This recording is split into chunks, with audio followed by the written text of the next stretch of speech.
Spreading bullshit, whatever the cause, but the translation's been lost. Okay. I was our second round at that, and I feel like I did the first line a bit flat because I was a bit grumpy about the fact that we had to do it again because Brian did not have his microphone in the right place, in the right first spot. time. Didn't point it. Didn't point it right. No, you gotta angle it for the theme, and then you gotta adjust. You see, that's the thing. See, I just adjusted there. It was so swift. I bet the people at home didn't even notice. I noticed. I saw. Yeah, you saw it happen. He did yeah. it. I'm sitting. Just letting inches everyone from know you. so that they know. Leave your comments. Yeah, please do leave a comment. No one Yeah, comments no anymore. one comments anymore. What's going what the on? fuck? We're translation lost. Yes. Yeah. We you always should really remember. say that. You're the host. we are translation lost. I am translation lost. It is me. I am what's dragging translation lost down. I am the vanguard of translation lost. I am the copyright infringer. Yeah. So do you want to talk about that? I'm Brian. That's Dara. Yeah, I'm Dara, the copyright infringer. I'm just gonna pick up my microphone. Fuck this. Just immediately. We've had a rough day. Yeah, we need to sit down. The draining evening, I would say. Yeah. What do we do, Brian? You're the host. You tell us. What do we do here? Oh, we watch movies with no subtitles, foreign language movies, and then talk about them as visual and auditory experiences. Yeah.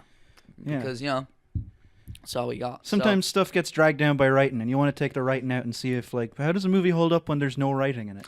Yeah, Other are people paying attention to these other aspects of it, or is it entirely plot driven? Because a lot of the time it's like, this seems interesting, but it looks like shit. You'd be surprised. Yeah. You'd be surprised. So yeah, that's what we do. And what I did last week. Yes. Was well, really, it's what you could. I feel like you could blame it on me. You could blame it on Finn, but really, you should blame it on Celine Dion, right? Right. Because I sang a line from "My Heart Will Go On," and then I made up a line because I didn't know the next line, and it got taken down for copyright. Yeah. And so Brian had to edit it out and then re-upload it, and then that failed several times, and you just had to keep doing it. That was a whole and thing. I was just sitting in work, that was and a you were very telling me stressful, about this, and I was 2 days. I'm so sorry. And then it turns out you disputed it, and it's just back up now. It's just back. So all that work was for naught, and we split the views between 2 videos. Yeah. But it's a secret one now. You can only get it if you have the link. link. Yeah, you have to send me the secret code. Yeah. Which you will find at the end of this episode. Ooh, so listen to the end for that. We've got you now. We've trapped you. We've trapped you. Yeah. I gotta think of a code. Yeah. No, it's cool, man. It's like I said, relentless sizzle that leads nowhere. That's our podcast. That's our podcast in a nutshell. But yeah, so sorry about that. So Celine Dion is now our sworn nemesis. Yeah, enemy of the podcast. She wants nothing but to bring our podcast to its knees. Yeah, she's definitely gunning for translation lost. I knew this would happen.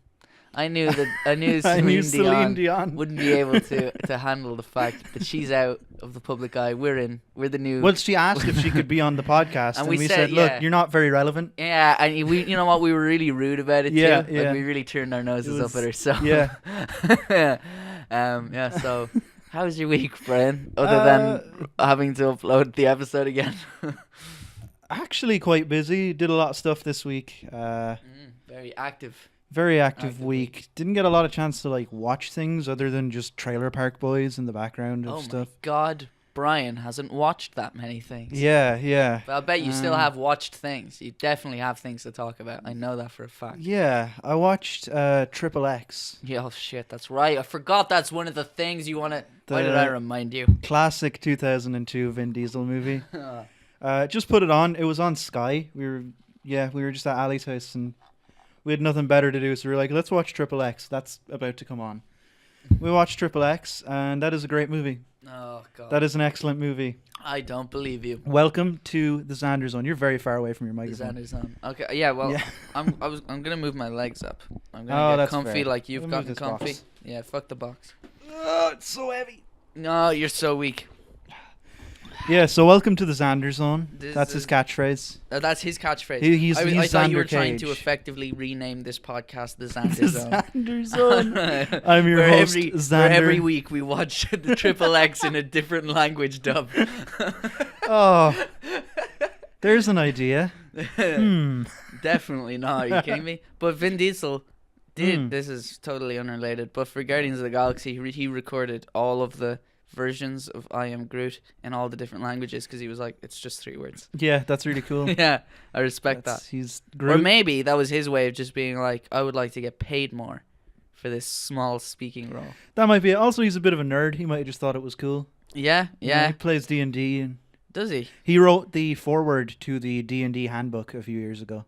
Okay, that's insane. Yeah. I can't believe that's really not a thing I know Dungeons about. and Dragons. That's fucking nuts. I can't believe I didn't know that. He does not seem like the type at all. Yeah, right. He's like a big muscly man, and he's like an action hero and whatever. Yeah. No, loves D&D.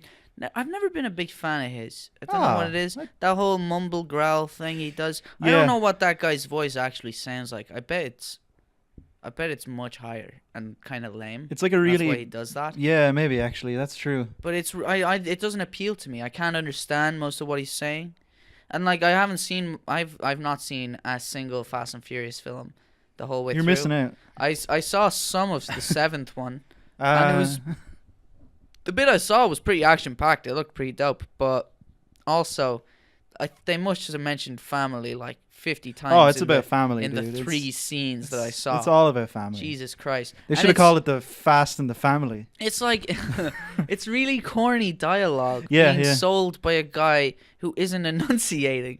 It's because nobody cares about the dialogue in those movies. It's about fast cars. Yeah, fast cars and booty. Yeah, and booty. Yeah, booty shots. That's what I've gathered from my brief interaction with them.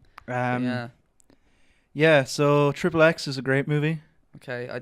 I don't believe you. Is Ice Cube in that? No, it's like 2002 action chic, like kind of. Right.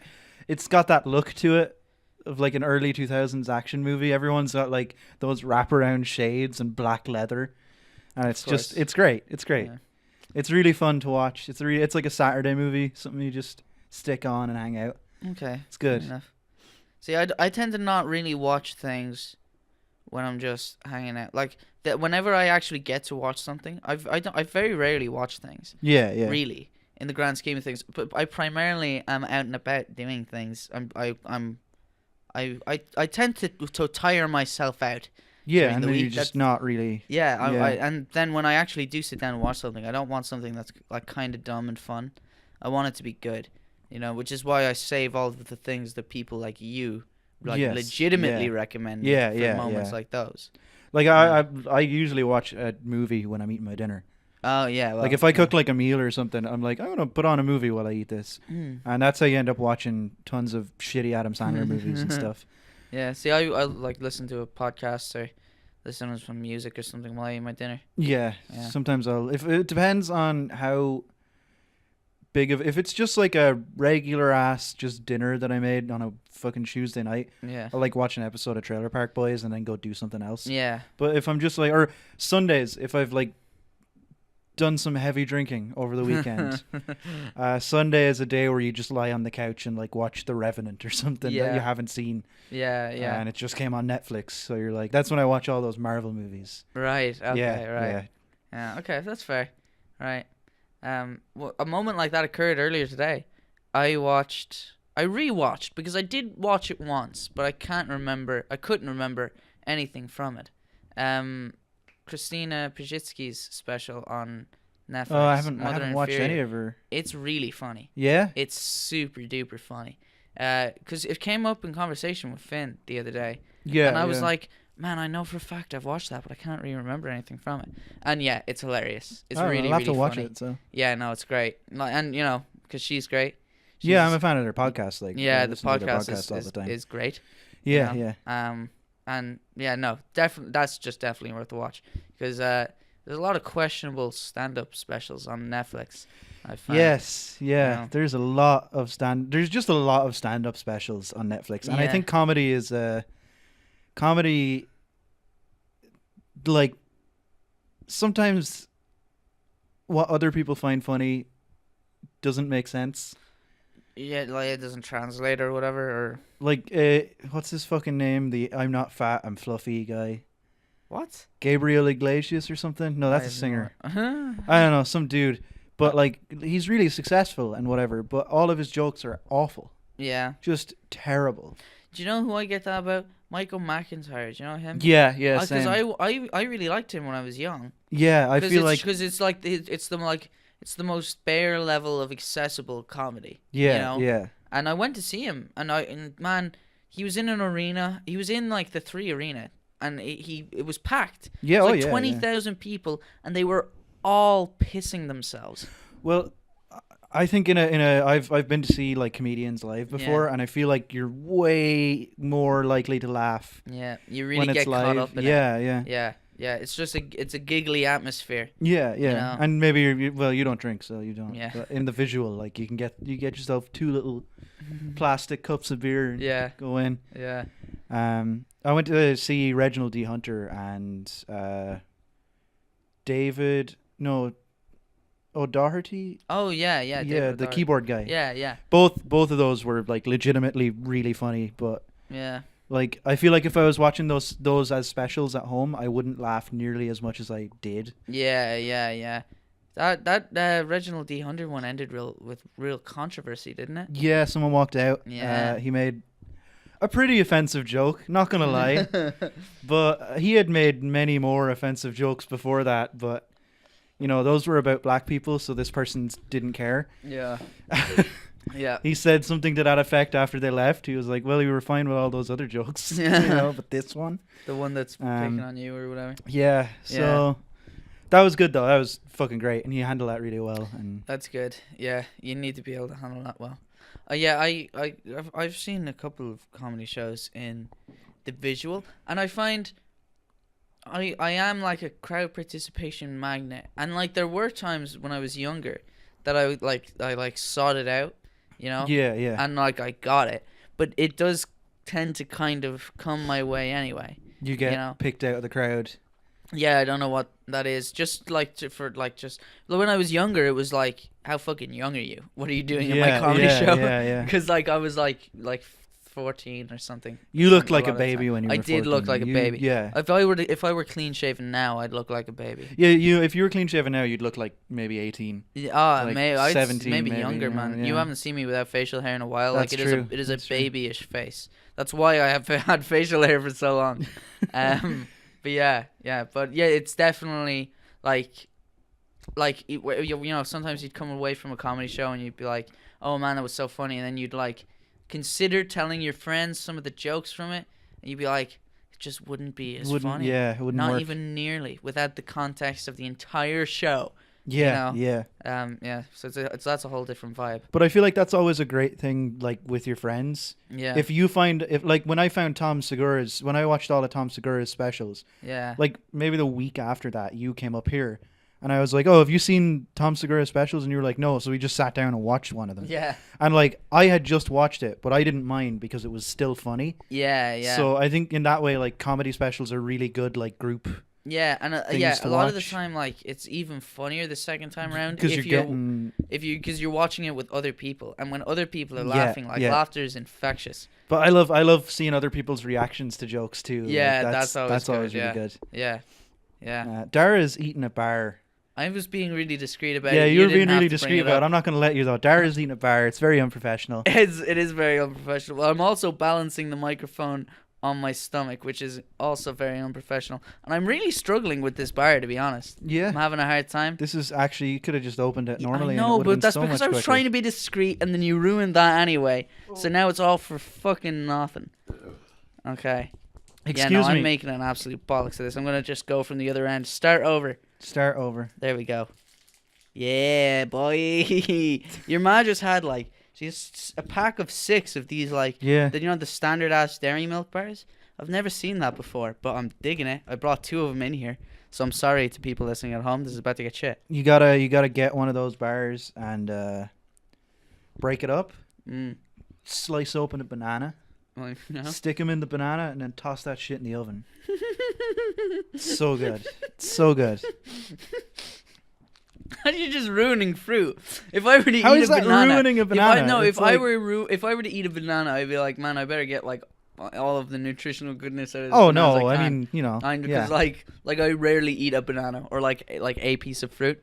I can't just be like, well, I'll just put some chocolate in there. That'll make it bearable. Yeah, that's fair. But you know, if you're gonna eat a banana and you want none of the nutritional value of none of the nutritional value of a banana, then stick some chocolate in it and put it in the oven. Okay. It does sound delicious. Don't get me wrong. It definitely does. I'm sorry. You can't pause and wait for me to reply when I just put like the majority of the bar in my mouth. At least you're wolfing it. I am. You're getting rid of it. it. And it's warm in here, so it's already melty. Oh, That's why I had to fuck it all in. it's so warm in here. It's always so fucking warm in here. It's so warm. Yeah. Right. I forgot to change into shorts before this too. So Yeah, you did mention you wanted to do that. Rage. Yeah. Well, you know, now we're in the same boat together. Yeah, we'll just Suffer on through. Yeah. So you watched something this week. Yeah. That I was very interested to talk to you about. Yes, I watched Bronson. Yes. Yeah, it was you dope. watched Bronson. Yeah. Yeah. I recently watched Bronson too. Mm. Yes, it was me who recommended it to you because Mm. I watched it completely on a whim. Yeah, and I'd seen it on Netflix a couple of times, and I'd also seen it like in, like videos, you know, YouTube videos. It would come up again and again, and I'd like, yeah, you know, I would just have like really brief shots from it and stuff. But I'd be like, that does look interesting. But for some reason, I never put it on. But yeah, it was awesome. I watched it in work today. Yeah, it's a really well shot movie. Yeah, starring Tom Hardy. Tom Hardy is excellent in it, as he is in most very things. good. Yeah, he is such a good actor. That accent. Where's Tom Hardy from? Do you know where he's from? He's from England. He is English. Yeah, he's English. Yeah. Okay. Where in England? I don't know. I would like to know. Hang on. All right, fill some time while I Google this. Okay, because in every film he sounds so incredibly different, and in a lot of them he is English. You know? Yeah. But then in like Mad Max, he's Australian. Yeah, but not really. Not really. He doesn't talk in that movie. Well, I haven't seen it, but I've heard. Hammersmith, London. Hammersmith, He's London. from London. Okay, interesting. Yeah. Yeah, because that accent is like fucking flawless. Like there isn't a single point where he slips up on. No, the accent yeah, in he the hits film. that everything. Yeah, perfect. it's fantastic. And yeah, it's just it's a good film for the interesting visuals. It does a lot with like a pretty, at times a very kind of muted color palette. Yeah, you know, a lot of the time it's very dull looking because he spends a lot of the fucking film in prison. That's yeah, pretty much like the majority of it. Just like that real life guy spends all of his time in prison. Yeah, all of his time in solitary confinement. Yeah, it's fucking insane. Yeah, but so yeah. I know it's all told from his perspective. He's telling the story to an audience, and to like this they do this cutaway to audience in his head, which is an interesting idea. I think sometimes it works and sometimes it doesn't. Sometimes it's a little weird. I don't know if it's just his. I don't think it's his delivery or his performance. I couldn't really fault that, but sometimes it's just like he describes a scene or something to the audience, and I'm like, you could have shown us that scene. You say you're just standing there with white face paint on and a tux, you know? Like, you could just show me the scene, and you could narrate over it. I thought a funny little bit, because he does just narrate, you know, over the scenes. Like, so, I don't know. I was like, every now and then it would cut away to that thing where he's, like, on stage in front of the crowd, and I'd be like, okay, can we get back to what's actually happening? Yeah, that's fair. I thought the pacing was really good. I thought that was fine. Yeah. Tom Hardy is so intimidating in that movie. Yes. He's so huge. Yeah. Yeah, it's just a really good movie. It's Nicholas Winding Refn, the guy who directed Drive. Yeah, I haven't seen Drive, but I've heard that it's very good. It is. Did that win an Oscar? I don't know. I don't know. I have no idea. I don't know what it's about, so I don't even know if it's like Oscar material. But you were talking about Tom Hardy, right, and how big he is, right? Yeah. So I think I know where this is going. Yeah, you do know where this is going, Brian. Yeah. You know exactly where this is going. So the thing is, there's quite a substantial amount of Tom Hardy's dick in Bronson. Mm-hmm. And well,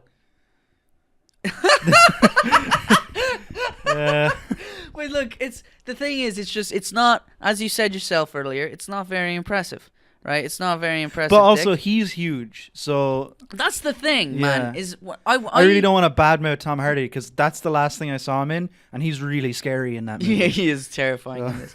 But you see, when I was younger, I can't remember how much younger, but I saw a still, and I don't know if it was from Bronson. I think it was. If it was Tom Hardy, it's yeah. I think this is. And it's just him naked. And I saw it, and I was like, wow, Tom Hardy's got like a teeny tiny little dick. And now that I've actually seen the film and I've seen it in motion, I'm like, that's like a normal sized dick. He's just an abnormally large dude. Yeah. You know? And like you'd expect him to have a fucking hammer. He put on a ton of weight in that movie. Yeah. As well, yeah. Like just because he doesn't have this absolutely like horrific, monstrous trouser snake to match his like insane build. Yeah. You can't really slam the guy and be like, oh, you got a wee teeny tiny little dick. And he's also got more muscle than you will ever have in your entire life. Yeah. And more women and more fame and more money. Yes. So who really cares? Yeah. But loads of people, I heard it all through my adolescence, were like, oh, Tom Hardy's got a little dick. As if it like validates them dude's in some Mad way. Max. You let him off. Yeah, like whatever. He can have as tiny a dick as he wants. Yeah. He could cut it off and become a woman. People would love him. No one would have a problem with this at all. This is tried and proven stuff. Once you're like in the public eye and you're loved, you can do anything. It's fine. Yeah. You know? No, that's not true. That's not true at all. Loads of people have done awful shit. Yeah. Awful shit. Yes. But you can definitely become a woman. You can do that even if you're not famous. Do whatever you want. Who gives a shit? So I'm done talking about Tom Hardy's dick now. Okay, I would God. just like Thank to say God. it's over because you're looking at me for the last little while with just a little bit of trepidation.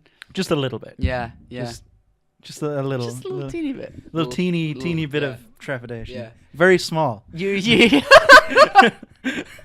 But all only right. compared to the size. compared to the size of the podcast as a whole.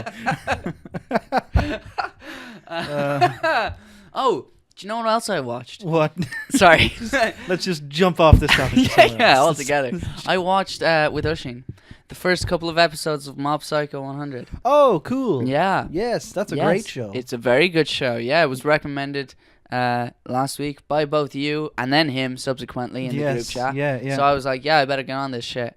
And he just came down with it on a USB, and he left me. We were supposed to watch that at yours, but then we were supposed to watch it on Friday. Yeah, but then Friday, we went Thursday. basketballing. Yeah, because we do that now. We're what the active fuck? people. That's gross. Basketball, yuck. Sports, activity. Ugh. Yeah, but yeah, it's awesome. I really enjoy it. The art is incredible. Oh, there's a bit in the first episode where a ghost appears behind two people. Yeah, and it's oil paint on glass. Yeah, is how they do the effect, and that's it looks fucking that's phenomenal. What that it looks was. Really, it looks so dope. Yeah, it's really really cool, and the voice acting in it is super good as well. I haven't listened to the English version. Really? Because when it came out, when I watched it when it just came out. Yeah. So it was only in Japanese. Yeah. But I'm sure the voice acting is grand. I quite like it. There's one guy in particular who I really like, and that's your man Reagan. Yeah. He is a great character. Yeah, he's dope. But in the English version anyway, your man is very very vocally expressive, and it sells a lot of the lines like that and in stuff. The Japanese version as well. Yeah. I like it. I like it a lot. Have you reached the Body Improvement Club yet? No. I only watched like the first 3. Okay. I'd say. That's great. Yeah, I've reached the what's it called, the Telepath Club. Okay. Yeah. But they're like, I think that's like the second episode in, but that's funny. I like that. That's a cool thing. It's just a cool show. It's funnier than One Punch Man so far. I think think it is. But I was about to say, with having just seen One Punch Man as well, and I watched that little bit of The Disastrous Life of Psyche K, that it seems to be a very, very popular idea in anime to have like just this one all-powerful ultimate character, and it's just them going about their daily life, just pottering around. They seem to be real big fans of that. But it can be done really well, and it can be done really badly. That's what I was going to say. It could be... I can see it wearing thin, but One Punch Man handles it in a way that I really like, because it pokes a lot of fun at superheroes as a whole. Yeah. None of them play it straight. Yeah. There's an anime Sword Art Online where the main character is like this all-powerful fucking can do anything guy, and they play it straight, and it's just awful. Yeah. It's Sword Art Online is terrible, and if anyone who listens to this likes it, you're a punk. There you go. Straight from Brian Smith. It's a bad show. Not associating myself with that because I don't know whatever it is you're talking about. It is. It's a bad show. Okay, I'll trust you. Yeah. But I don't think I'm going to get a lot of hate for saying that Sword Art Online is bad. But with the fucking with Mob Psycho 100, what I really like about that is instead of like he is an all-powerful character. But he is like he's also like being manipulated and wielded by this scumbag. This scumbag, yeah. this guy scumbag is an asshole. con artist. Yeah. And I really like that. I think that's a really cool and interesting. That's an interesting take on it. What if all power is just led astray just by one bad dude? But he's a scumbag and he's a manipulator and whatever. But he's so likable. He's you're really just like, likable. oh man. Yeah, I don't know what it is. Like pretty much everyone I talk to when they come out of that show, you're like, oh, who is your favorite character? And they're like Reagan. Yeah, for sure, he's the best. Part of it's because he looks really cool. I think yeah, I do really like his design. There's something about the way that his suit fits him that I can't put my hands on, but it looks so appealing to the eye. I don't know if it's just really, really accurate to life. How a suit would fit someone of his build or something, but there's something really good looking about it. I've never thought about that, but I can see it. Yeah, I've thought about it a lot because I've been trying to pinpoint it. Yeah. I can't, but it looks really good.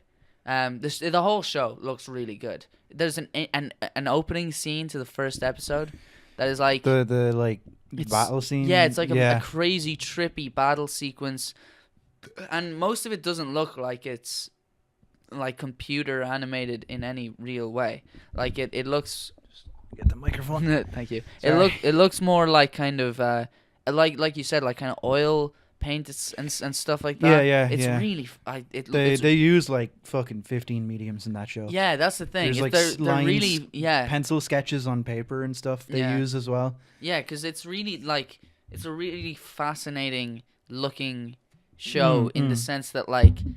It's constantly switching between art styles almost. It's just beautiful to watch. Like, it is. Yeah, it is. Yeah, it unfolds very nicely. It's very appealing. And to also the eye. the writing is good and the characters are good and the story is good too. So yeah.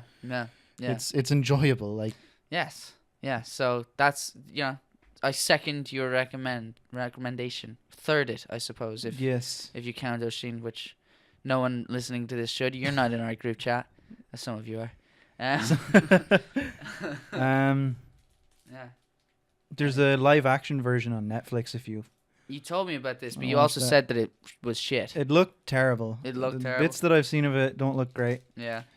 And I've heard a lot of negative things about it. Yeah. But maybe it's great. No, at this point I copied the season onto my laptop. So okay, good. I can just watch it now, which is dope. So I'm just gonna do that.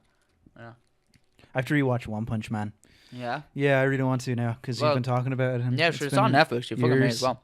It's been like maybe a year and a bit since I've seen it. So you could do with, it would be a little fresh. That stale freshness of a show you haven't seen in a while but still have seen. See, now you can move on to more serious anime. This isn't happening, Brian. I'm getting it. You can finally watch Devilman Crybaby. Man, I put on an episode of that at one point. And I think I got like 15 to 20 minutes in, and there's just something was not grabbing me at all. No, I turned it off. Yeah. The first episode? Yeah.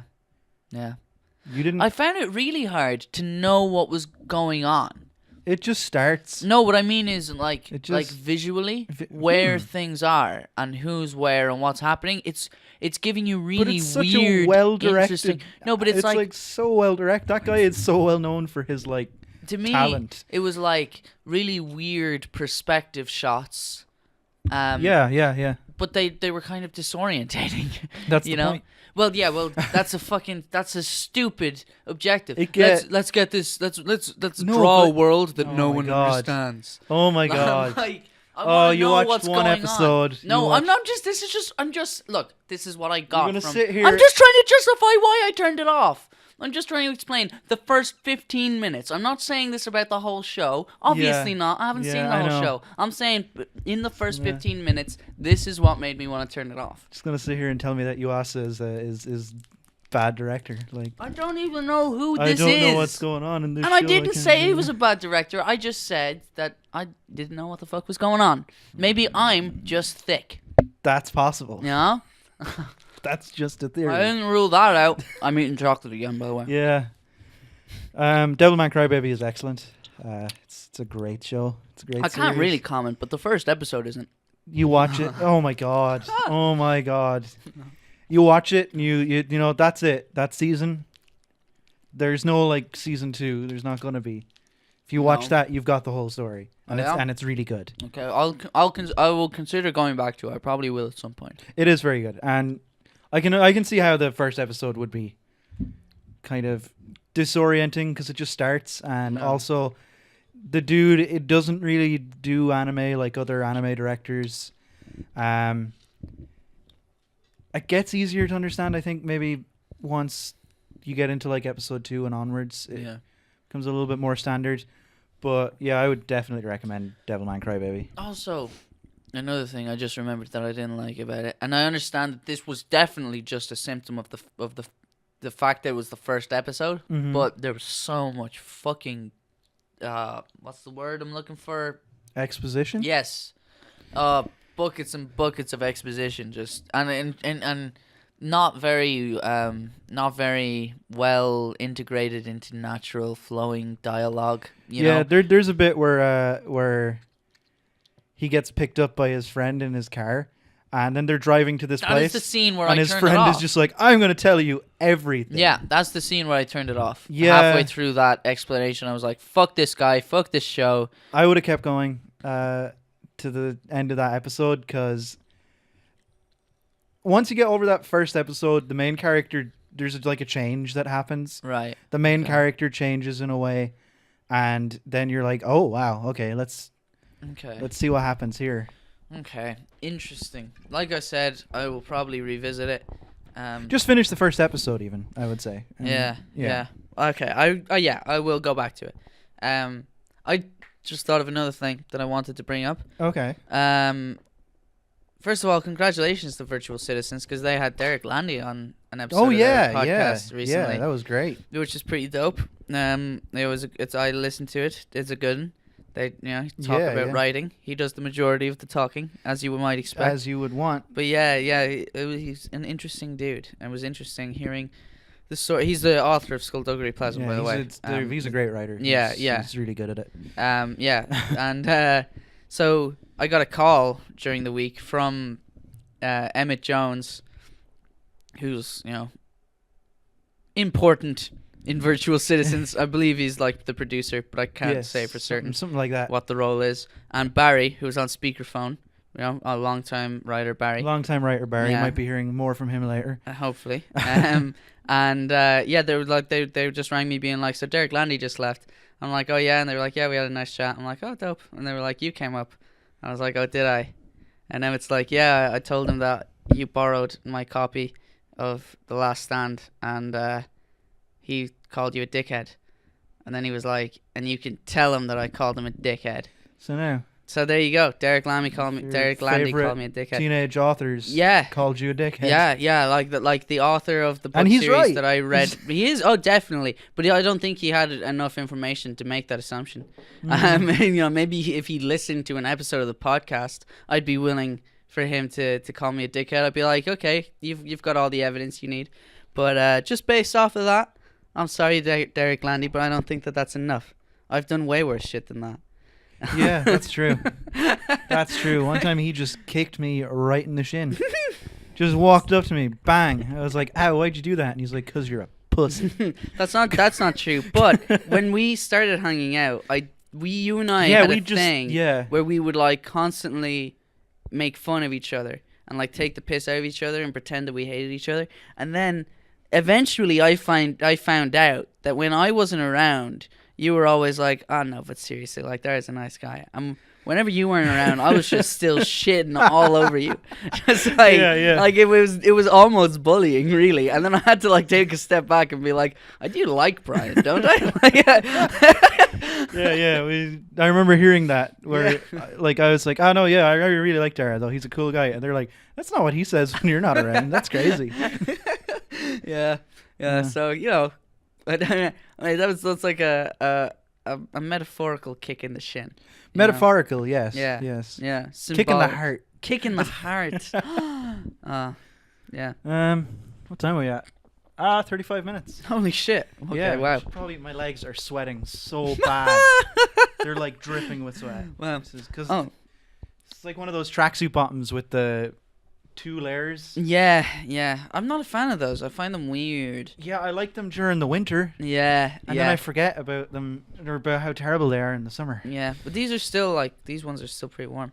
But I can't handle the weird like silk smoothie kind of feel of them. See, I don't like that the net. freaks me out. Well, the net is that's also only annoying. down at the bottom. Up here is like the same material as yours, the soft. Yeah. Stuff. But yeah, I don't like net. Net is. Yeah. I don't get how people wear like net on the inside because you just sit down and then. Yeah. Just at the end of the day, you see, and you just got all those holes burnt, just like stretched into your skin. I get that with this desk because it's got these. Oh yeah, those little grooves on it. I'll have my elbow on it, and then I'll come up and be like, "Why am I covered in warts?" Nice. Anyway, right. So yeah, we should talk about our movie that we watched. And oh boy, it took a serious cigarette break after this to like get back to 100%. So because like I was sitting there smoking my cigarette after the movie, as I do.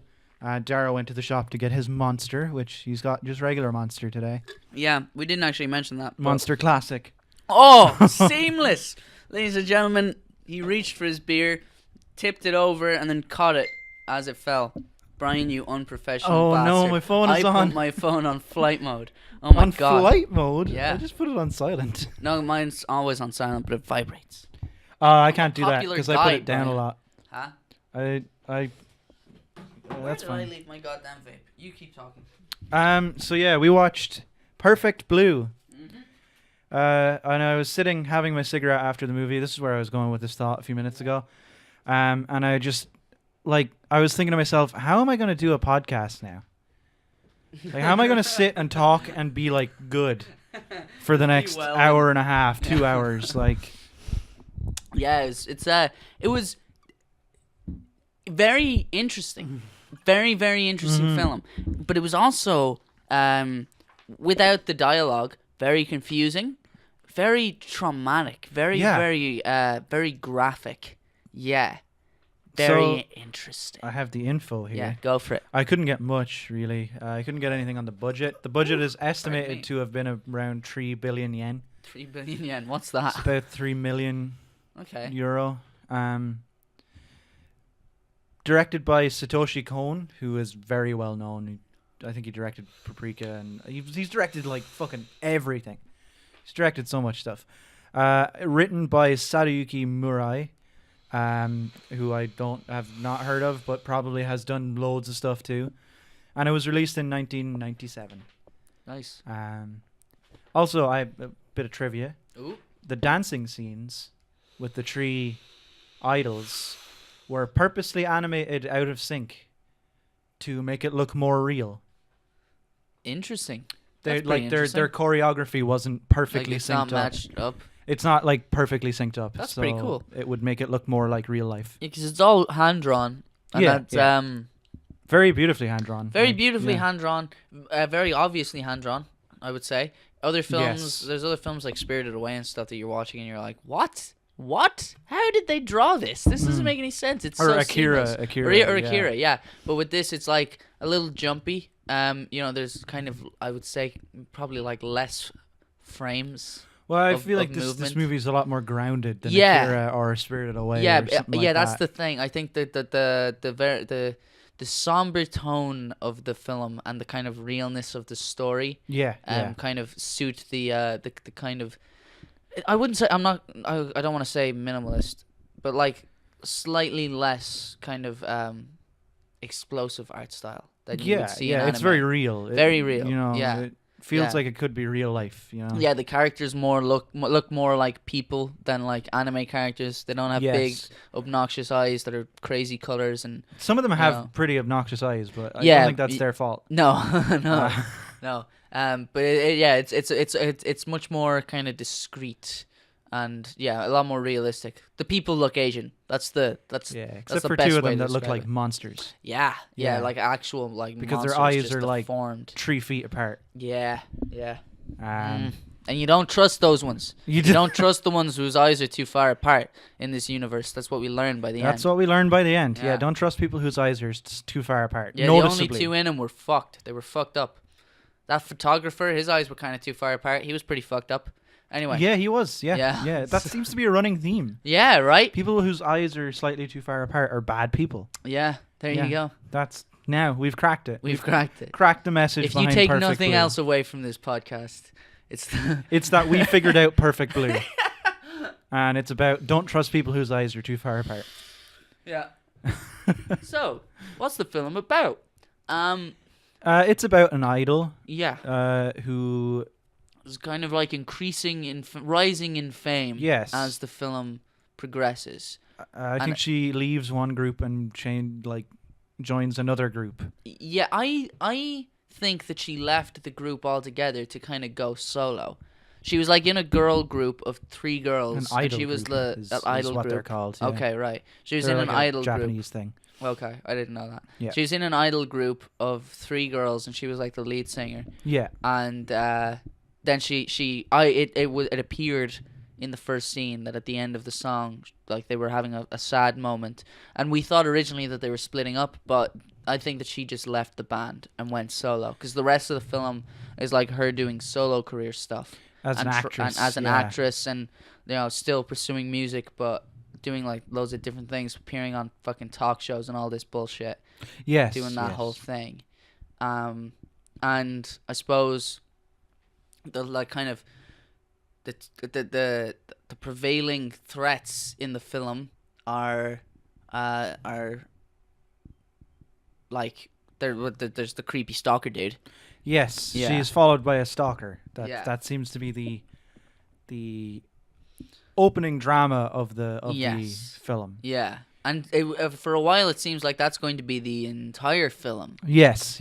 But then it kind of becomes more about her mental health and her relationship with herself, and kind of like the division between herself and this idyllic pop star that she's being made out to be, or that she's like becoming in the public eye, and her like difficulty accepting that separation, or her difficulty, I'd say, kind of finding the divide between them, and it becomes quite confusing because she sees herself as a pop idol, wearing her signature pop idol tutu, a lot. Like, it happens a lot that she sees herself in this thing, and for a long time we were like, she's hallucinating and she's like losing her mind, and like the business exploits she's undertaking are becoming increasingly more risque. Yes, like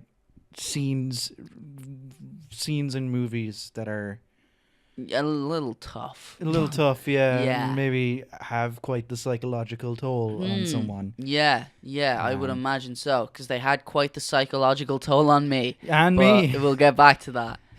But basically, it's kind of so we were convinced that she was kind of hallucinating, seeing herself as this idyllic pop idol. I think she was, as she was, for the most part. Yeah, I think she was for the most part too. But so it's like she's seeing herself as this ideal version, while that version of her is kind of progressing into a darker place.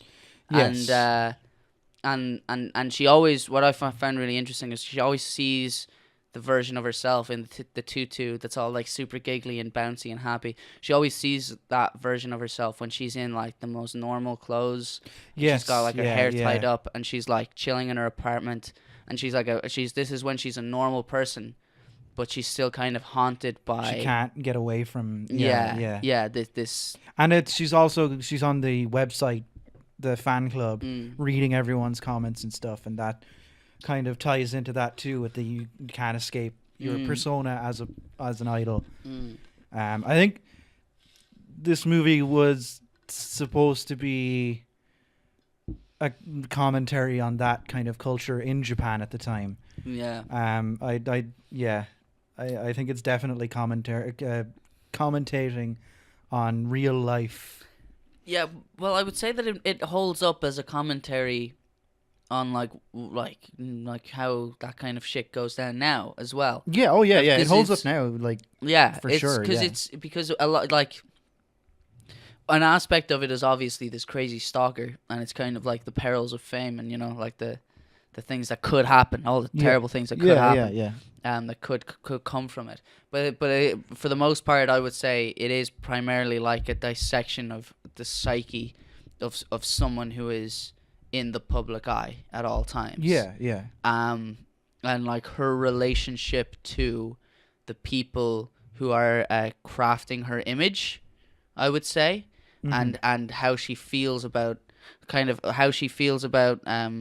her public image. She seems to blame the people who are kind of putting her forward for these ideas and stuff. There's a lot of resentment, a lot of confusion. Yeah, it's definitely a movie about confusion. Yeah. And there's an interesting thing that I want to hit up on that I noticed. Yeah. But that's right at the end of the movie, so we'll wait. Yeah. Yeah. But it's like we said, it's at times very, very graphic.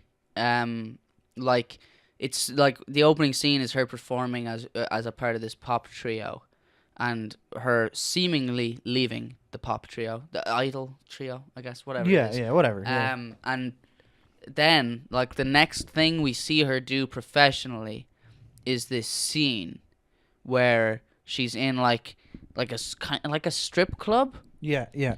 And she's like in this like revealing little outfit, and she's like dancing for this huge crowd of lads who are gathered around like this podium that she's on. And then one of them climbs up on top and just starts like pinning her down, like tears her shirt open. And it's really graphic, and for a second you're like, is this just happening? Is this just happening now? And then they yell cut, and your man is just like, he's still like kind of just pressed up on top of her, and they like say something to each other all that casual. Seems very benign. And and then they're like action, and your man is suddenly just like dominating her, and it's really, really uncomfortable. You're not sure if it's real, and I feel like that's the point. Yeah.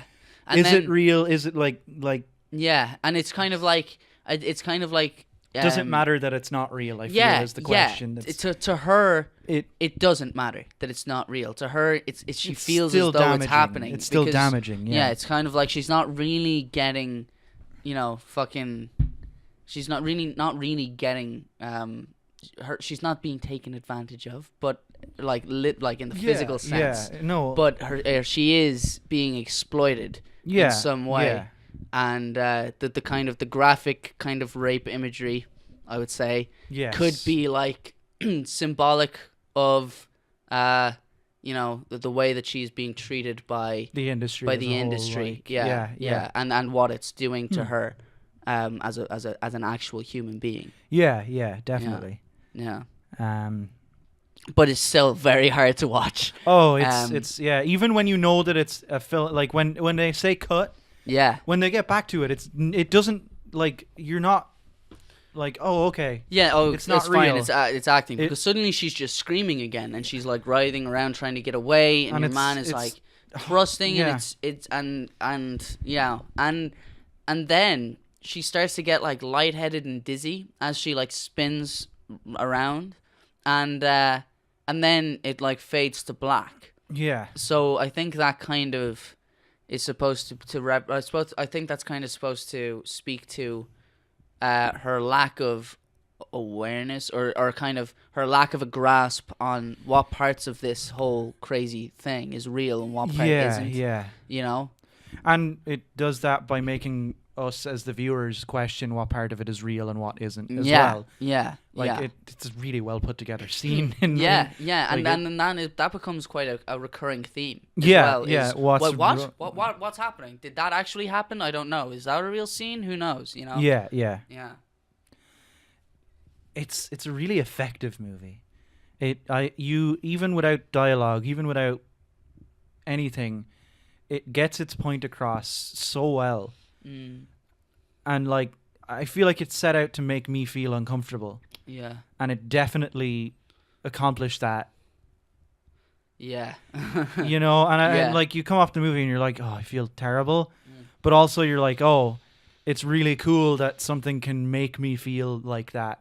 Yeah. Just through the power of like directing and animation and especially when it's animated. Music as well. Yeah, the music, very, very good use of music in this. Yes. Because a lot of it is just like Japanese pop, you know? Yeah. And it's just kind of happy and bouncy, but then there's just some screeching industrial tracks. Very well utilized, very well integrated to like what's actually physically happening. Because like the first instance we hear of this like industrial screeching is like when she gets into an elevator.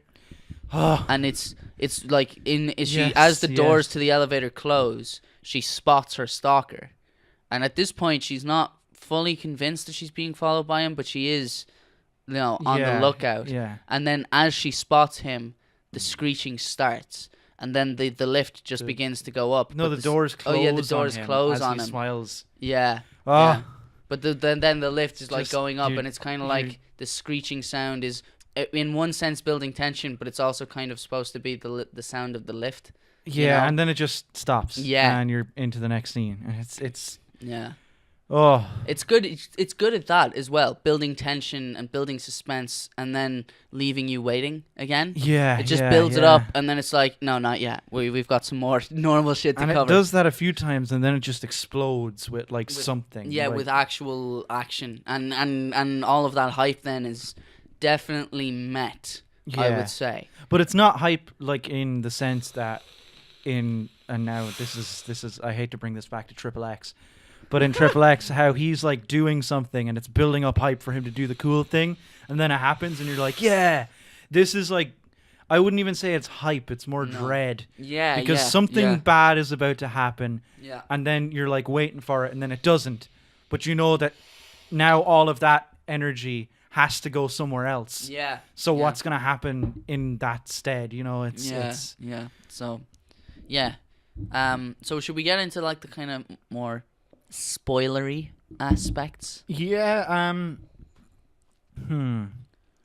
Or hang on, maybe we could like talk about some of the characters that were in it. Yeah. Maybe we'll talk a little bit more before we do that. Yeah, right. So the main characters of it would be your one, Mimi. Mimi, is her name apparently, or Mima or something, or Mima or whatever. Mimi, we'll say because it's easier. Mimi and Rumi is her manager. Okay, is her manager, and that's not her mother? That's not her mother. That's right. The only bit of information I got. Okay, somewhere else. Because I was under the impression that it was her mother. No, it's just her. It's her she manager. used to be an idol. That's okay. Yes.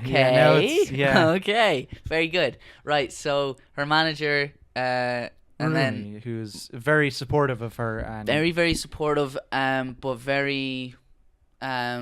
She's definitely struggling with the direction in which her career is going. Yeah, there's that scene we were talking about earlier, the graphic rape scene. Yeah. That isn't. It's a scene of a scene of a graphic rape scene being filmed, but it is still it's still graphic. Horrible. It's so horrible. Yeah, and she cries and like runs off, and she's very against it. Yeah, she can't stay. Yeah, and then there would be the dude. Who was he? Could you find that out? I didn't get his name. Right. There's just an older guy who was also very invested in her career and also seemed to have a bit of a problem with some of the stuff, but not as much. He was kind of like the devil's advocate, you know? He seemed to be more like business driven. Yeah, business driven. But still concerned, but more concerned with keeping the brand alive, I would say. Yeah. And that would be like her core group. And then there's just a creepy stalker dude who looks like a deformed toad. He does look like a toad. He's very scary. Yeah, he is fucking terrifying. Especially because for a long time you don't get a good look at him. Yeah, and you're not sure what his motivations are, or like. Yeah, and like you know, his motivation is her, but you don't know what it's motivating him to do. You know? Yes, that's perfect. Yeah, that's exactly how it is. Yeah. And then other characters kind of come and go. There's like the photographer. There's like the director of the rape scene. Plays a bit of a role, because he is murdered. Yes, by somebody. He gets his eyes cut out. His eyes gouged out in a fucking elevator. We don't see it happen. We just see him walk into the elevator, and someone has left a radio in there, presumably playing one of Mimi's songs. That was the words were the same ones they were singing. Right, yeah. And then the elevator opens on the next floor, and your man is just lying there against the wall. With his eyes gouged out. Eyes gouged out. It's horrible. And there's just blood everywhere. Yeah. And then there's this photographer who takes like very nude photos of her. Very nude. Very nude photos. And that ends up like it goes out in this newspaper. And there's a scene where the stalker is walking by a newsstand. Yes. And he sees people like reading the magazine. So he buys up all of the magazines. Yeah. And this seems to drive him over the edge a bit. Yeah. We don't want to get too into spoilers. Yeah. So yeah, there's a murder going on. There's murders happening. Yeah. Yeah. Around this woman, and she's got a stalker. Yeah. And meanwhile, amidst all of this, she's having trouble, it seems, discerning reality. Yes. From like hallucinations or dreams. There's a lot of scenes where she wakes up and she can't. She's very obviously trying to figure out if what just happened was a dream, or if it actually happened the night before. Well, it goes back to the scene, the acting. Like, did she come away from that as if it had really happened to her, or was it just acting? Or and it kind of how did she interpret it? Was it real life to her? You know? Yeah, and then real life starts to blend into dreams, and it gets very confusing for a while. There ends up she, for a long time it seems that she keeps seeing herself as this idyllic pop idol, and that version of herself starts to run away, and she chases it a couple of times. She'll chase it for ages, and then eventually it escapes her. But each time, it's kind of implied that no one else can see it. It's definitely. Yeah, I don't think anyone else can see it. But then, that raises a question that I will get to, but I think it's time that we call it a spoiler. Spoiler mark. Before we get into spoilers, for anyone who wants to skip forward here, because I do think you shouldn't go into this knowing what happens. Yeah. Even if you listen to the end of this, you won't know what happens because we don't. Well, there's definitely stuff that you don't want to know. If you feel interested in this movie, skip forward. I'll put a timestamp. Yeah. In here. He's looking for a pen. I left it on my desk. For the pen. He found the pen. Okay. So what's the time? 58 minutes is here. So now I'll put. Oh, caught it. Yeah. So, would you recommend this? I would. I would recommend it in English, but I would recommend it. It is quite. I would recommend it with subtitles. Yeah, maybe. Yeah, I think the Japanese speaking makes it more real. Yeah, that's fair. I would give you that. Because they all look like Japanese people. Like it's a very heavy film. Yes, don't take it lightly. It's not a Saturday movie. Yeah, this is no XXX. No. Nobody says welcome to the Xander Zone even once in this movie. Well, they might. They might actually. Yeah, we couldn't tell. I know exactly the scene when it's said as well. I know it's the pizza box scene. Oh, it's definitely the pizza box scene. Oh, absolutely. Oh my God. Welcome to the Xander Zone. So yeah, I would recommend this movie. I believe Dara would recommend it too. I do. Think we both came away from this quite good job, Oisín. That was a good. Yeah, good one. Oisín recommended this movie, by the way. Forgot to say that. Thank you for that, Oisín. Yes. We enjoyed it. It was also an hour and 20 minutes long. Well done. Nice and short. Yeah. If anyone's going to recommend a film, try and keep it in around the same, please. we quite appreciate that. Yeah, no, this was a good one. On time constraints. Yeah. A little bit, but we can stretch it. Yeah, every it's now summer and again. now. It's weird. Yeah, whatever. Okay. Yeah. So skip ahead from here. I'll put a timestamp now if you don't want spoilers, and we're about to get into spoilers in 3, 2, 1. So, okay, right? Okay. What I wanted to know about the flying other her. Yes. Is so the reveal at the end is that the flying other her is actually her manager, dressed up like her. Yes. And for some reason, probably just because she's already pretty fucking screw loose, your one Mimi keeps seeing the manager as herself. Yeah. Even though she's just dressed up. And well, she is wearing a wig to look like her. As what she might become. Yeah. Because Rumi, the manager, was an ex-pop idol. Yeah. And yeah. But it's still bizarre to me that she 100% undoubtedly just sees her as this other her. And then I think that was a bit that got lost in translation. Yeah. The translation was lost. The translation was lost. But where that gets tricky, right, is, as I said, she's chasing herself, but no one else can see the other her. So was that the manager just running away? Because it didn't seem like someone was running away. It seemed like something in her mind was that like was her. bouncing away. Yeah. So sometimes it was just her own mind, and then sometimes it's the manager dressed up as herself. Yeah. Yeah. I guess, but I'm still not convinced by that. It was very fucking confusing. And then, right? So who's killing all those people, Brian?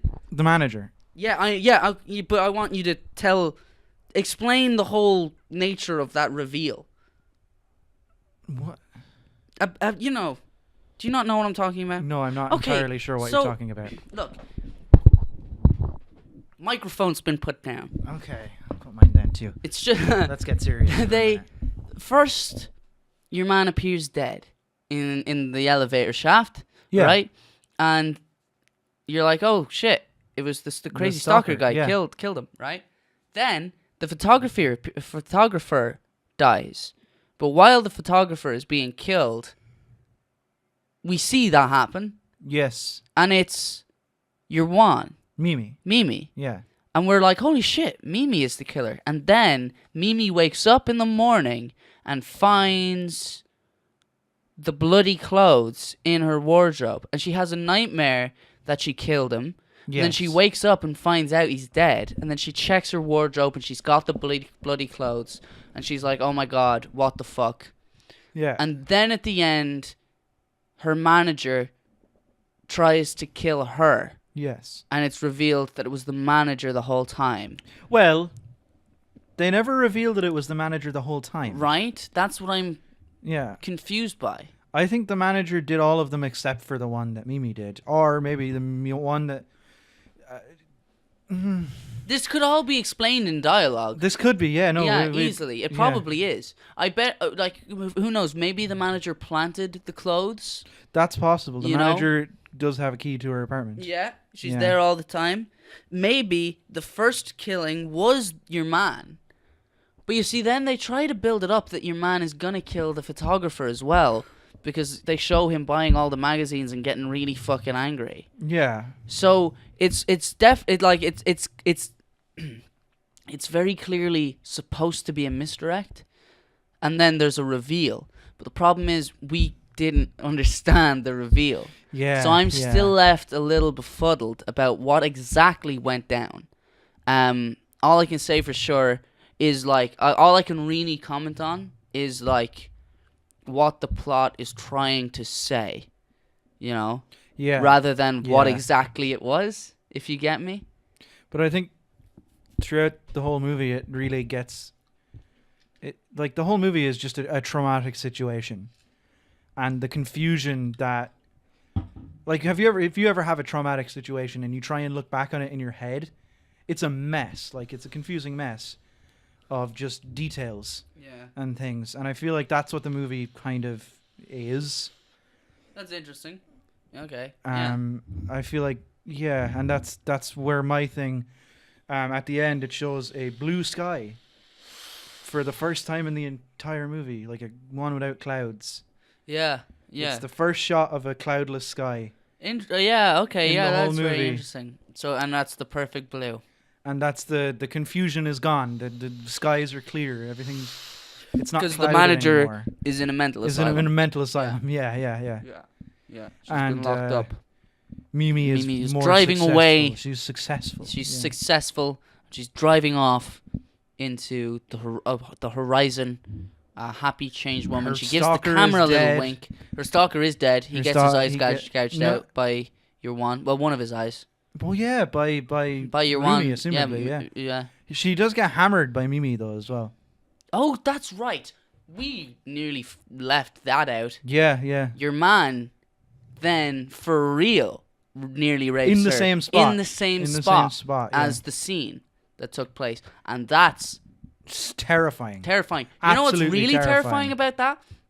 Is that it's an incredibly tense scene, and it's really, really, really like I said, it's really graphic. So like you're kind of struggling to look, and you're like there's tensions are just high, and then your man speaks for the first time in the film, and his voice is so laughably high pitched, but it's just menacing.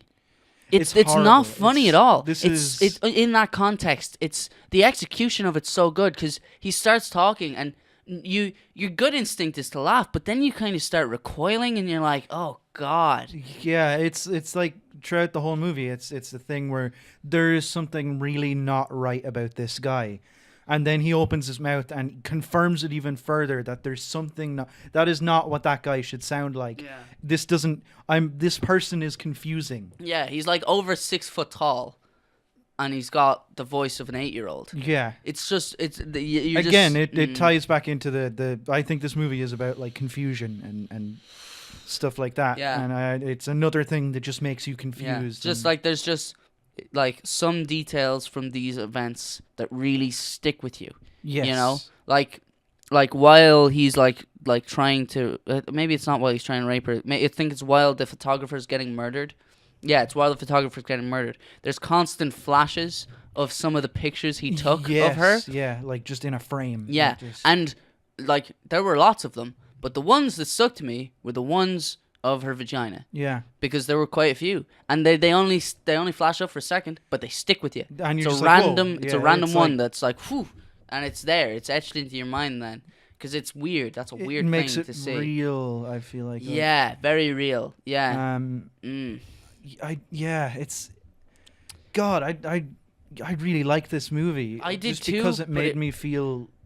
Yeah, terrible. It did make me feel terrible, but it does I did enjoy it so well. You're like kind of marveling at how effective the movie. Like you're like, man, this movie is so good at like making me feel terrible. Yeah. It's great. It's definitely an experience. Yeah, and I think that it's a very message driven film. Yes. Yeah. Remember the opening scene? Remember the opening shot was of like the Power Rangers? Remember that? Yeah. It just went so weird from there. For a second we were like, oh, this is going to be fun. This is going to be... Oh, Power Rangers, nice. Yeah, dope. I remember them. Yeah. It was some heavy shit. It was a very heavy film. movie. It's a bit difficult to discuss at length because of the nature of it. Yeah, you just start to feel a bit drained, bit icky, bit icky. Yeah. It's also the heat. Yeah, it's very sweaty. Yeah. But I do recommend it. Just be wary. Be wary. If this is something that might upset you. Yeah, because then I'm still weirded out by animated nudity. Yeah. Yeah, and we've come across it quite a few times on this show. It weirds me out. That's fair. Way more than normal nudity does. That's interesting. Yeah, I don't know what it is. It's just like I don't know. Cartoon characters are too cute. It doesn't matter if they're if they're drawn to be women, like actual fully grown women. Yeah. They're cartoon characters, so there's some kind of adorable aspect to them. The idea, like, I think you're right. Like, you grew up on like cartoons and stuff, and seeing nudity makes it like real. Yeah.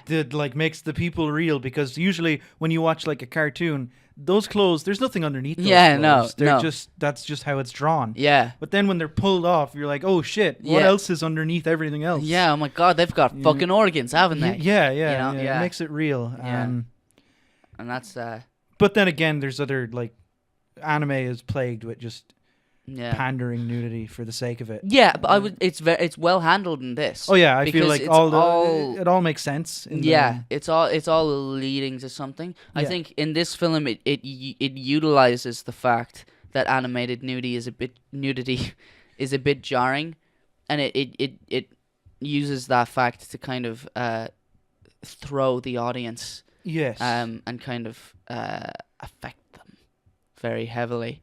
Yeah. So yeah, that was a great movie. Yeah, I enjoyed it. But it was definitely a bit of a fucking slug towards the end, just because of the heavy nature. But I think if you watched it in English, I think it would just be. Are we done with spoilers now? Yeah, we're done with spoilers now. Okay, that's about 1:10. I'm gonna cut this out. Probably. I'm probably not gonna cut this out, to be honest. No, fuck it. It's fine. Yeah, that's fine. Awesome. Perfect Blue. Yeah. Would recommend. Will probably watch it with subtitles. I probably won't, if I'm being real. Unless someone hits me with like just it. If someone's just like, here it is, you can just watch it now. I'll be like, okay, but I'm not gonna go looking for it. I'm not gonna watch it tomorrow. Like, I don't need to do that again. The idea for of a those while. visuals again, man.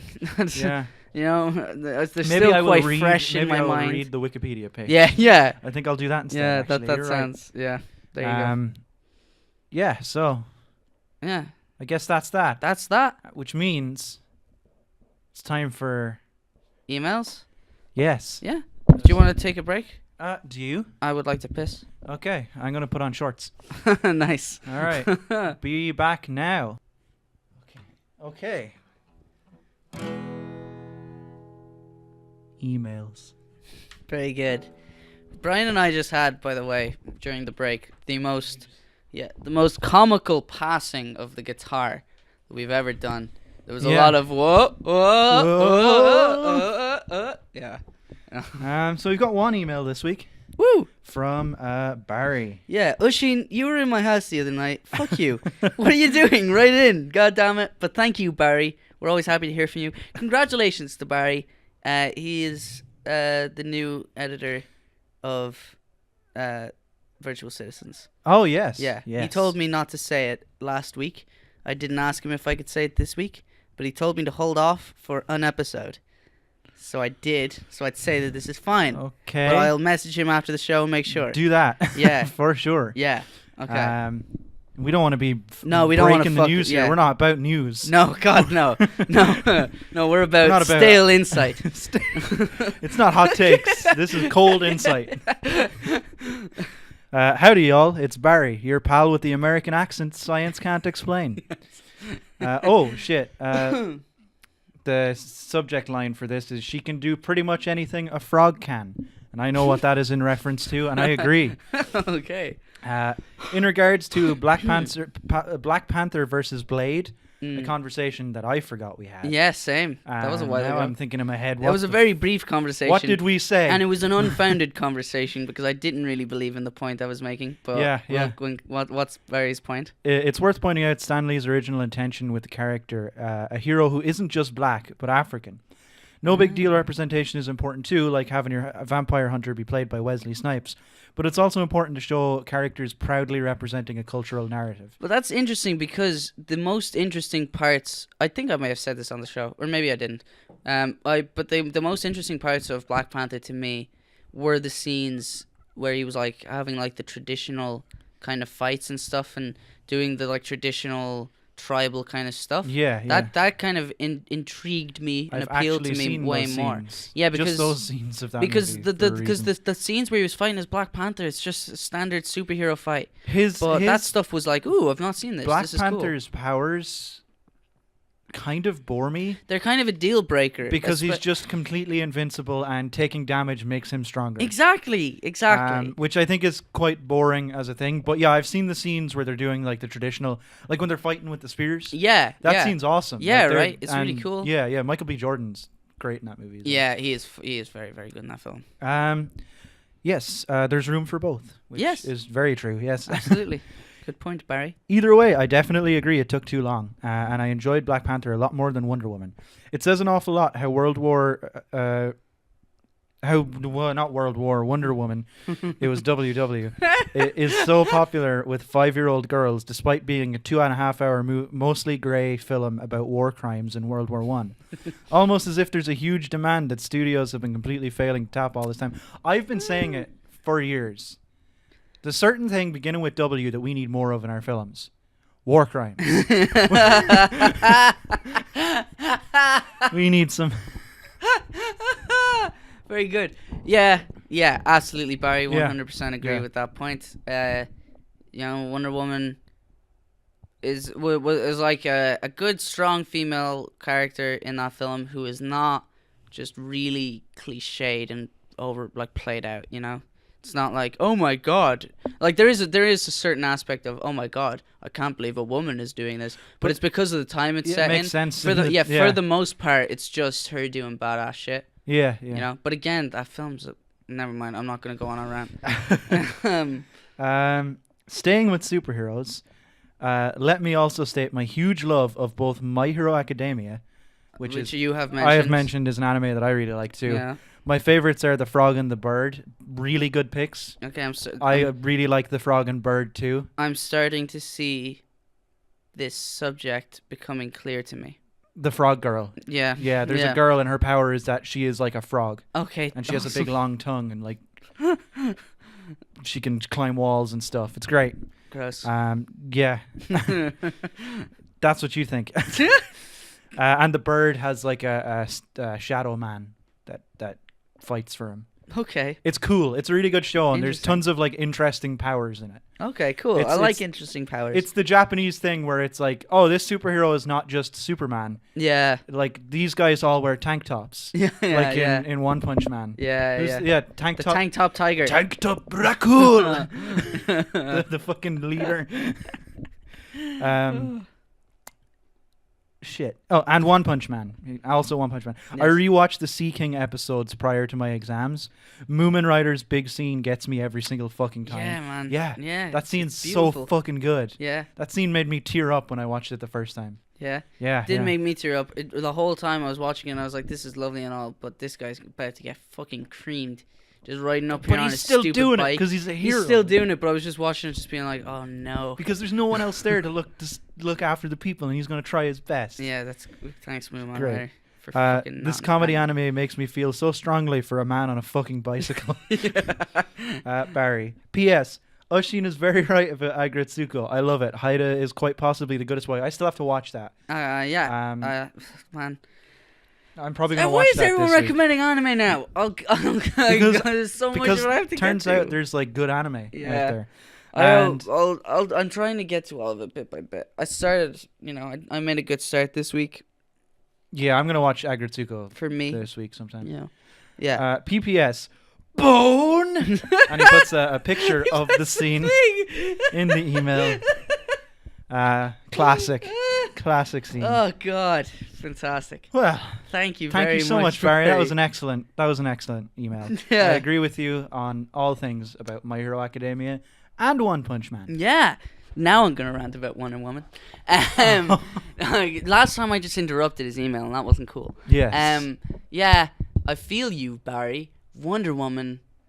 Not that great. It's interesting that you said that you prefer Black Panther to Wonder Woman because that's not actually something I'd considered. But now that I'm thinking about it, you're right. Black Panther is better. But that's could just be down to your fucking Marvel bias. Yeah, absolutely. Yeah, 100%. I fucking hate DC. That's. I think. I don't think it's unfair thing to say that DC movies are not great. Oh no, they do suck. Yeah. They do massively suck. And Wonder Woman is like the best one of them, and it's not that good. Like it's again way more important than it is good. But like Barry said, it's too long. It's too dull and grey, just like the rest of that fucking depressing universe. And yes, I don't know. It's like, the villain is that's the thing. Like the Black Panther villain is way better. The villain in Wonder Woman sucks, and there's three villains. Who the villain is. Exactly. Why would you? You don't need to. They sucked. So yeah, you're right, Barry. I would say that Black Panther is better, but even at that, I would only say like. I think they're both. I think your point of they are more important than they are good is really accurate. Yeah. They're important films for sure. Absolutely, 100%. But what excites me most about Wonder Woman in particular is okay, dope, awesome. We got like a decent female-led superhero film. Now, how about a good one?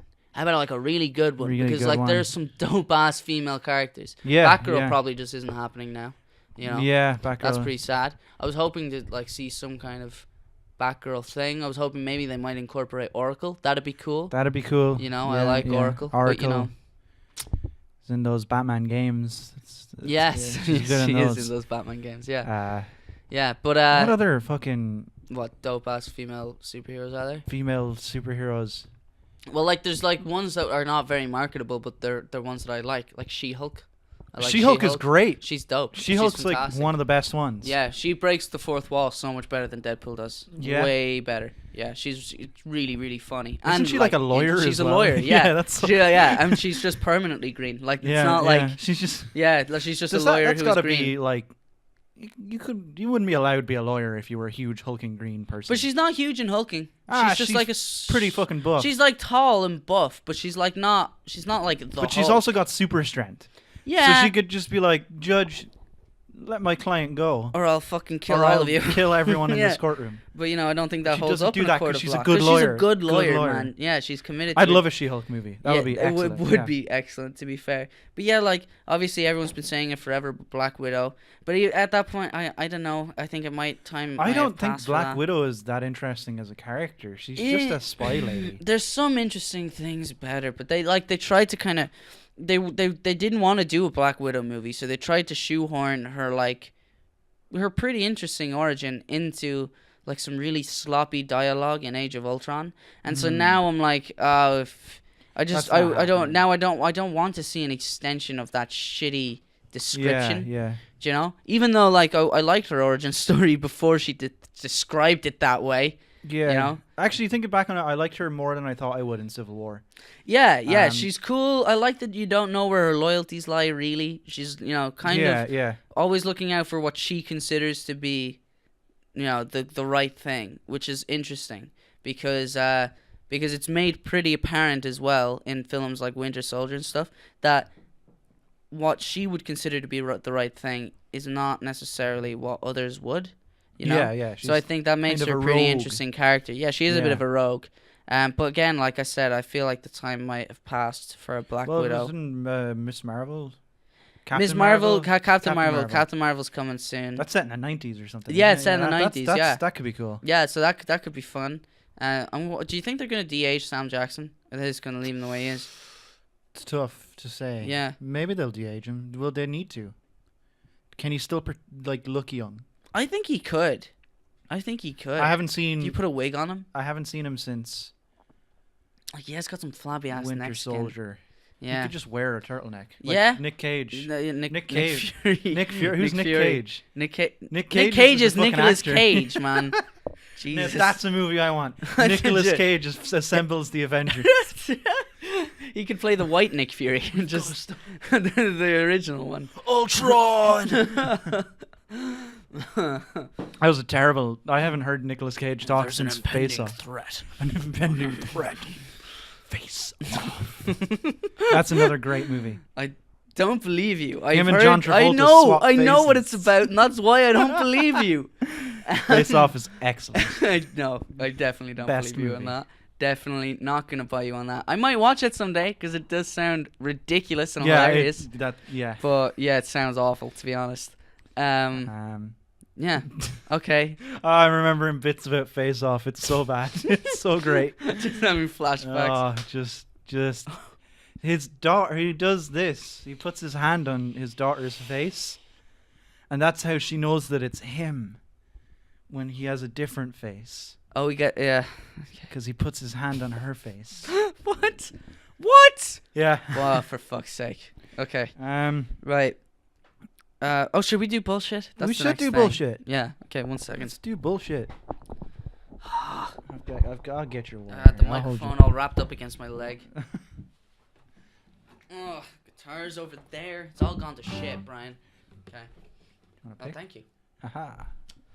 Bullshit for Brian, bullshit for Brian. Hair like a lion, a curly haired lion. Bullshit for Brian, bullshit for Brian. No, I'm not lying. Time for bullshit for Brian. I'm always like just kind of sitting there awkwardly while you do that, like looking at your beer, looking at the sound wave, like kind of don't want to make eye contact with you. That's how I feel when you do the fucking emails thing. Yeah. That's like one strum. Sometimes it's more. You vary. It's never going to be the same. No. Right, so it's my bullshit this week. But really it's our bullshit, Brian. It's our bullshit. It's bullshit with Brian. Yeah, yes, exactly. Because this week, what I wanted to talk about is the fact that we are starting a band. Yes. Yeah, it's we are. Pretty fucking fun, man. It's cool. Yeah. I haven't played music in a long time. Yeah, I haven't played music with people in a long time. Yeah. A very long time. I've played music. I've been playing mandolin and stuff. I haven't played drums in fucking years. Yeah. I haven't. I've never really been a part of a proper electric band.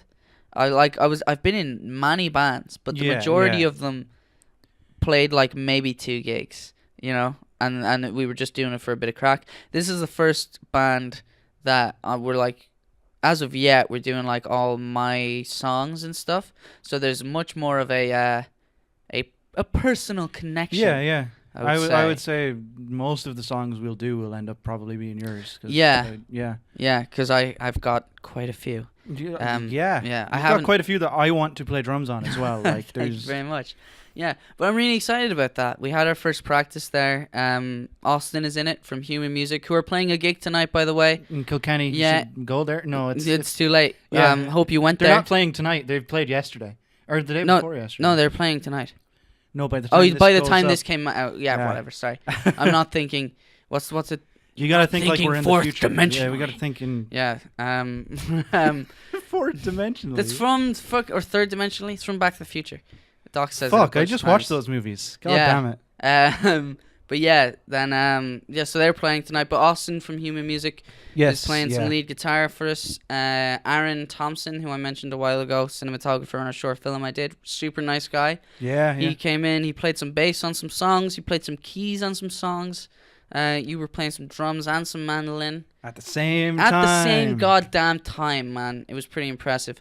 But yeah, and Finn, Psycho Finn, might be coming in for a song or two on bass. Song or two, yeah. It's seeming like a bit of a collective, and people are going to be just kind of bopping in and out. Just doing stuff. Yeah, just doing stuff. Getting out, being active, doing stuff. It's awesome. Out, being active, go band practice, fucking basketball. Yeah, write a scene. Man, we're fucking killing. We killed it that day. Another thing. We absolutely killed it that day. That was a good day. It was a good day. But yeah, so that's a cool thing that we're up to at the moment. That we'll be able to kind of update on. Yeah. If anyone gives a shit, they probably don't, but we would like to talk about it, I feel. We practiced like 3 songs, and it's very interesting. It's an interesting process, adapting songs that I wrote myself and kind of with the intention to be played myself. I never explicitly was like, I don't want other instruments on this song, but I would always play being like, I will end up playing these by myself, you know? Yeah. So it's cool getting to think fourth dimensionally about the music because, you know, I'm getting to be like, you know, now we have the option of adding this thing that I always thought might sound cool, you know? You start thinking about, like, what can we do with the other instruments? And how will they feed together? Yeah, and then other people are chipping in with their ideas and stuff. You've got Austin, who knows quite a lot of shit about, like, being in a band. Yeah, which is good. A huge help. Yeah, absolutely. Very, very handy. So that's the bullshit I've got. It's so weird going back to an instrument you haven't played in. Like, I haven't played the drums in like 2 years, which is insanity. So I don't have a drum kit here at the moment. I'm getting one back. Yeah. But like, you sit down at it and you're like, oh shit, I'm going to have to learn this entire instrument again. That's gonna suck. That's gonna take forever. But then, like, a couple of hours later, you just start doing a thing, and you're like, oh wait, I get this. Yeah, I remember how to do this. This is still in me somewhere. Yeah. I used to take like long periods of breaks between playing or writing music, and I would always return to it and be like, God, I'm so shit. But you know, it's something you should never be deterred from doing it, just because it might be a little difficult to start back, because it's something. I feel like once you've started playing an instrument, once you've brought playing music into your life, that's something that you need to do. You're gonna have to do it every now and then to sustain you.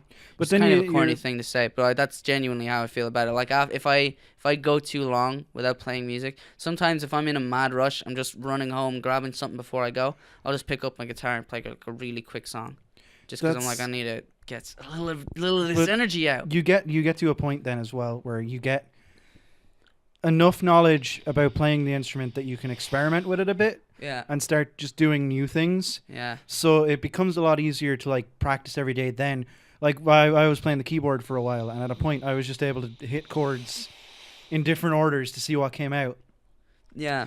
And once you get to that point, it's like kind of fun. Yeah. Because you just sit there and, like, experiment for a bit and see that, and then it becomes a lot easier to practice every day because you're doing something different. Yeah. But for the start, you're like just maybe doing the same thing over and over again. Yeah. And same thing with mandolin. Like, you just. Yeah.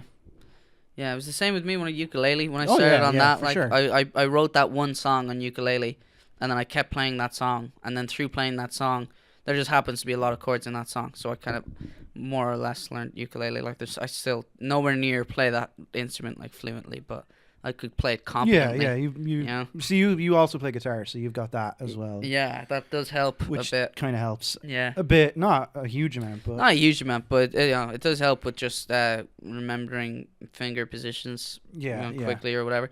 But what's another kind of cool thing about this whole band thing is that now I'm listening to music and I'm paying a lot of attention to the instrumentation on a track.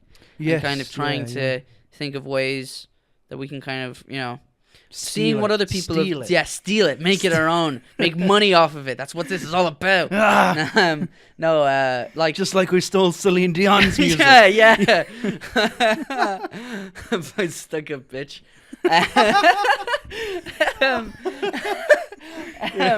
But yeah, fucking Jesus. But yeah, so like just listening to it and being like, what are they doing? What are they up to? How can we kind of... What was the thought process here? Yeah, exactly. Yeah, and how can we kind of... Is there something here that replicates something that we want to go for, that we would like to achieve? And that's cool. I got 3 months of Spotify Premium for 99 cents recently. So I've been like just listening to as many albums as I can in full. Because I'm like, I need to use this while it's here. How much does that usually cost? Like 11 something a month. Fuck. Yeah. And I'm willing to continue paying for that if I use it enough over the 3 months. Which is why I'm trying to make use of it so I can prove to myself that it's something I would like to have in my life, because it is. I don't understand Spot. I just use YouTube for all my songs. And you see, I'm out and about all the time, all day. Oh, can you download with Spotify or? You can download, but you can just exit the app and fucking lock your phone, which is a massive thing. With That's YouTube, true. I have to keep the app open. I can't just leave and do something else, and I can't lock my phone, so it just drains the battery. Yes. And also, it just doesn't have every song that I like on it. That's true. No, that's definitely true. I don't use my phone for music all that much. Yeah. If I do, usually it's like I'm not moving. Yeah. Yeah. Yeah. But yeah, that's a thing in general. Is I have been listening to a lot more music, which is good. That's always good. Yeah, because for a long time I was just listening to podcasts, and then I kind of got to a point. I was listening to like informative podcasts a lot, listening to like people who were talking about really complex shit that I didn't understand, and me trying to gain some kind of understanding of it, form some kind of opinion. But after a while of just doing that, all of the information started to kind of bleed into one another, and then I just couldn't even really remember any of the things that I was learning. So I was like, I need to get away from this shit and just remember that music is fantastic and everyone should always be listening to it. Yeah. Started in a new gym, so having music is very, very helpful for that. I don't listen to the kind of music you would expect in the gym. In the gym, you just I'll listen to whatever I'm feeling. Been listening to a lot of SZA in the gym. Some of those songs are super soulful. Yeah. I think if I'm working out, I need something a bit heavy, just something that'll get me pumped. You know. So sometimes I like that. Sometimes I can deal with that, but sometimes I just like to have a dope ass song on. It doesn't. Sometimes it'll be like a really slow song, but just with like really, intense lyrics or like really passionate singing. Dude, that alone any is song, like any fucking song can get you pumped up. You know? Yeah. Like. Yeah. So that's like that's a dope thing, that I'm experiencing. Also, like, just excited that Human Music, who we mentioned earlier, they're working on new songs. Yeah. I'm going to see them in the next couple weeks. I'm not sure exactly when it is. I think it's June 10th, but I cannot be sure. It's E3 weekend. That's why I'm not. Right, that's why you're not going. Yeah. But they're playing in Carlo as part of the arts festival. In Carlo? Yeah. Maybe. Yeah, I'll see. Yeah, man. Yeah, you should definitely consider it. Now, it is €15 in, but if you share the event, apparently you get it for £8. So, and it's 2 gigs. You get to see Human Music and Auxiliary Phoenix. Who is also fantastic. Fucking incredible. Yeah. Yeah, so that's one to look for if anyone's in Carlo. Keep an eye out for that, because the Fringe Festival does actually look pretty sick. They're building this dope-ass dome. I saw it. We drove past it today. Yeah. Don't know what that's about, but I like it. I think there's a food thing or something. Yeah. It looks like it would be kind of hard to get into. I don't know what they're doing. If they're like... It looks like a big tent. It doesn't even, because those bars are so low. It looks more like just an art thing. Well, I can't be sure. I don't know. Yeah, that's the problem when the big art festival comes to Carlo. You're like, is that art or is that just for the art? Yeah. Is that art or is it a structure to put art in? Yeah, is art going to be housed there? Or is the fact that the art is housed there, is that art in itself? Yeah. There's these dogs. There's these 3 paper mache dogs in the shop in Dublin Street. And I just arrived today and they were just there. And no one said anything to me about it. It's not those donation things, is it? I don't think... No, not those things. No, it's just 3 paper mache dogs. There's no paint over them or anything. They're just paper mache dogs. And they were just leaning on the windowsill when I came in. And I was like, okay, guess these are here now. And then halfway through the day, this guy showed up and started drilling flower pots in like above the shop, like up high. Oh. Now it looks very pretty. Yeah. But for like 20 minutes there, that guy was just giving me a fucking splitting migraine with all that drilling. Yeah, I was just like, no beauty is worth this. See, this is the country. We don't like art out here. No, thank you. No, that's a really sad thing, to be honest. Till a field with art. Dublin Street, the shop, the street that the quiet shop I work in, the one I'm in every time I come to do this podcast. That street is always dead. That's why the shop is so quiet, and it's really depressing. Because that street is supposed to be like the arts capital of the town. Yeah. There's like the arts council is there and all this bullshit. And then during like the arts festival, they open up a bunch of these buildings and they turn them into like galleries and stuff. And then as soon as the festival's over, they're closed back up because no one can keep a shop open there. It's really sad. Yeah. It's super interesting though, because it's literally right off the busiest street. Yeah, it's weird how everything's kind of shifting. Weirdly, because it used to be really busy when we were younger. It's just died a death.